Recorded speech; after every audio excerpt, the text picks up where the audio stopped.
Hello everyone, मैं हूँ doctor Mubashir Shamim और आज के इस वीडियो में हम लोग बात करेंगे बच्चों में बुखार के बारे में। तो बुखार के बारे जानने से पहले सबसे पहले हम लोग को ये जानना ज़रूरी है कि बुखार कहते किसे हैं। तो नॉर्मल बॉडी टेम्परेचर जो होता है वो 96 डिग्री फ़ारेनहाइट से लेकर 100.2 डिग्री फ़ारेनहाइट तक होता है और ये हम लोग मेजर करते हैं बॉडी के 3 एरिया में। एक रेक्टल रीजन में मेजर करते हैं, एक ओरल रीजन में मेजर करते हैं और एक आर्मपिट्स में मेजर करते हैं। थोड़े बड़े बच्चों में हम लोग ओरल म्यूकोसा में ही मेजर करते हैं, ज़बान के नीचे रख के, और जो बहुत छोटे बच्चे होते हैं उनमें आर्मपिट्स में ही मेजर कर लेते हैं या फिर रेक्टल रीजन में करते हैं। अब हम लोग बुखार तब कहते हैं जब टेम्परेचर 100 के ऊपर जाता है तो, और इसके बहुत सारे रीज़न हैं क्यों 100 के ऊपर जाता है, बुखार क्यों होता है बच्चों में। तो the most common reason is viral cough and cold. दूसरी और चीज़ें हैं जैसे viral gastroenteritis, typhoid, dengue, malaria, urinary tract infection और भी बहुत सारे रीज़न्स हैं, but these are the most common one. अब हम लोग बात करते हैं कि क्लिनिकल फीचर्स बुखार का क्या है। तो देखिए, जब भी बच्चे को बुखार आता है ना, तो सबसे पहली चीज़ तो टेम्परेचर बच्चे की राइज़ हो जाती है। दूसरी इम्पॉर्टेंट चीज़ है, बच्चा काफ़ी डिस्ट्रेस्ड फील करता है, इरिटेबल हो जाता है। बहुत सारे बच्चे लिथार्जी हो जाते हैं, सुस्त पड़ जाते हैं, उनको बॉडी में पेन होता है और साथ ही साथ उनको डिहाइड्रेशन होता है क्योंकि बॉडी का टेम्परेचर बढ़ा होता है, तो बॉडी में फ्लूइड जो है वो डिप्लीट हो जाती है, ये सब। और वैसे देखिए, फ़ीवर का कभी कभी सिर्फ आइडियली फ़ीवर ही होता है और कुछ नहीं होता है, और कभी कभी आर्थ्रैल्जिया मतलब हड्डियों में पेन और मायल्जिया मतलब बॉडी के मसल्स में भी पेन होते हैं। तो इसका बहुत बड़ा एक रेंज है, आप एक डिफ्रेंशिएट नहीं कर सकते।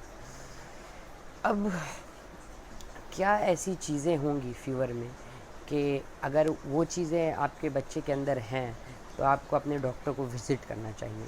तो इसमें सबसे इम्पॉर्टेंट बात ये है कि अगर आपका बच्चा 3 महीने के अंदर का है तो आपको कोई भी रिस्क नहीं लेना है, आपको सीधा अपने डॉक्टर के पास जाना है। और आइडियल रिकमेंडेशन है according to American Academy of Paediatrics और यूके गाइडलाइंस के हिसाब से, और या फिर इंडिया के भी गाइडलाइंस में यही है कि अगर 3 महीने के अंदर का आपका बच्चा है, उसको बुखार आ रहा है, तो आपको हॉस्पिटल में उसको एडमिट करना होगा और कंप्लीट इवैल्यूएशन करना होगा, क्योंकि उस समय में बच्चे को जो डिज़ीज़ होने का चांसेस होता है बुखार की वजह से वो काफ़ी ग्रेव होता है, वो काफ़ी सीरियस हो सकता है। सबसे कॉमन उसमें मेनिंजाइटिस होने का डर होता है, निमोनिया होने का डर होता है, सेप्सिस होने का डर होता है, तो इसलिए हम रिस्क नहीं लेना चाहिए। अब दूसरी बात है, 3 महीने के ऊपर का अगर बच्चा है आपका और उसमें रैशेज़ आ रहे हैं, बॉडी में थोड़े लाल लाल काइंड ऑफ पैचेस आ रहे हैं, या फिर बच्चा आपका पेशाब करना कम कर दिया है, या फिर बच्चा का एक्टिविटी बहुत कम हो गई है, या फिर बच्चा आपका देखने में ठीक नहीं लग रहा है, या फिर आपको टेम्परेचर जो है बहुत हाई हो रहा है, 104 तक टच कर जा रहा है, तो ये सब चीज़ें एक रेड फ्लैग है, एक डेंजर साइन है कि आपको अपने डॉक्टर के पास फ़ौरन विज़िट करना चाहिए। और कोई भी घर पे मेडिसिन देके या वेट करना कैन बी वेरी डेंजरस। अब हम लोग आते हैं फ़ीवर का ट्रीटमेंट क्या है, ट्रीटमेंट क्या करते हैं बुखार का।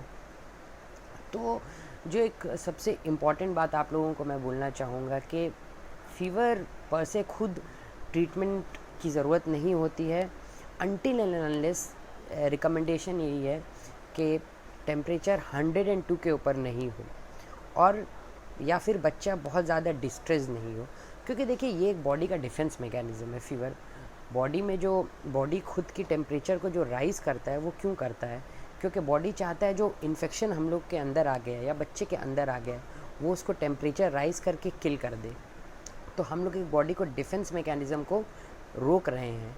अक्सर मदर्स कंप्लेन करते हैं कि फ़ीवर आ रहा है, फ़ीवर नहीं आना चाहिए, मेडिसिन दे रहे हैं। तो this is not a worry for a practitioner.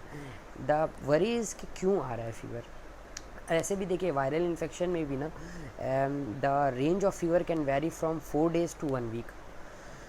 ठीक है, तो ट्रीटमेंट के बारे में हम लोग बात करें तो ट्रीटमेंट क्या करते हैं, तो सबसे पहला अगर 102 के अंदर है तो अगर बच्चा डिस्ट्रेस नहीं तो ट्रीटमेंट की ज़रूरत ही नहीं है।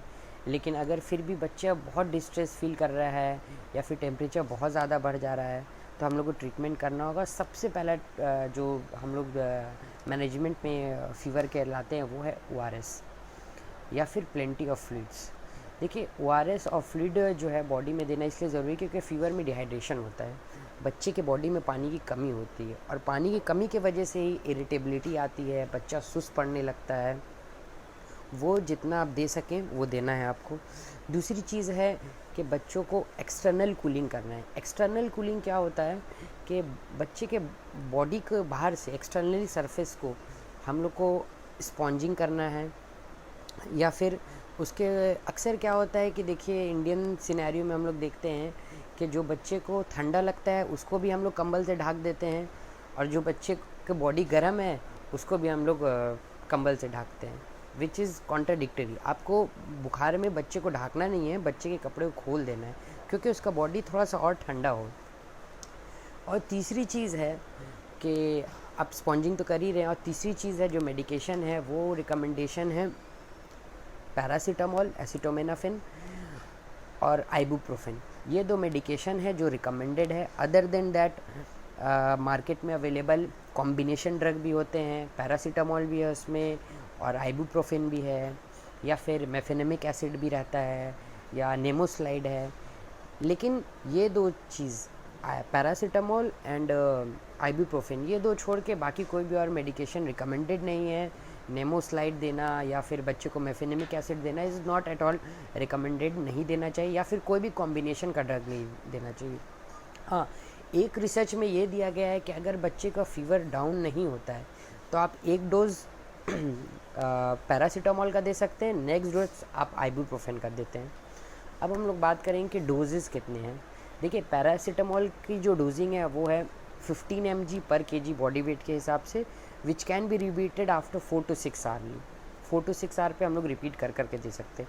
इन बिटवीन अगर बुखार नहीं गया है तो स्पॉन्जिंग करते रहिए, बच्चों को एक्सटर्नल कूलिंग कीजिए। और आइबुप्रोफेन का डोज है 10 mg पर kg, that to be repeated in 8 hourly, हर 8-8 घंटा पे आइबुप्रोफेन अगर आप दे रहे हैं तो। और पैरासीटामोल दे रहे हैं तो 15 mg के हिसाब से ही देना है, कॉम्बिनेशन आपको नहीं देना है। और अगर फ़ीवर नहीं जाता है तो आप अपने डॉक्टर से पूछ के 15 mg एक बार पैरासीटामोल दिए, नेक्स्ट डोज में आप 10 mg आइबुप्रोफेन दे सकते हैं। लेकिन आइडियली एक ही यूज़ करना चाहिए क्योंकि देखिए although paracetamol is one of the most safest drug, but still paracetamol की ओवरडोजिंग या आइबुप्रोफेन की ओवरडोजिंग होने के चांसेस होते हैं।